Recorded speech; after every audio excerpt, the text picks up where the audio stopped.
ધારીના ખીચા ગામે ગંદકીના લીધે રોગચાળાએ લીધો ભરડો। ધારી 5 કિલોમીટર દૂર ખીચા ગામ એક સમયે તાલુકાનું શ્રેષ્ઠ ગામ હતું, પણ હવે ધણી ધોરી વર્ગનું આ ગામ જ્યાં જુઓ ત્યાં ગટરના ગંદા પાણી ઘર સુધી પહોંચી ગયા છે, જેનાથી મચ્છરના ત્રાસથી ડેન્ગ્યુ, મેલેરિયા, ટાઇફોઇડ, ઝાડા ઉલટીના રોગથી લોકો પીડાઈ રહ્યા છે।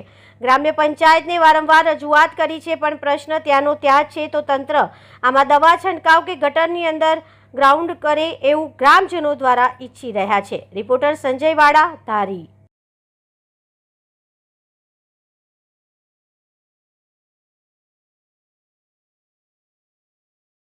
હલો, ખીચા ગ્રામ પંચાયત, કોક મરી જાય ની રાહ જોવો છો?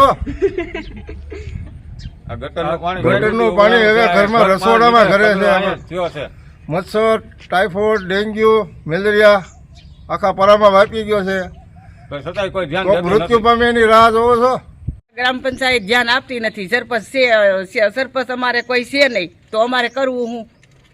અહીં અમારે હાલવાની જગ્યા નથી, ચોમાસામાં હલાતું નથી। ગટર એટલી ઉભરાણી છે અને કાયમ મચ્છર એટલું, ઝાડા ઉલટી, ટાઇફોઇડ, મેલેરિયા બધું છે। ગ્રામ પંચાયતમાં તમે અરજી આપી છે?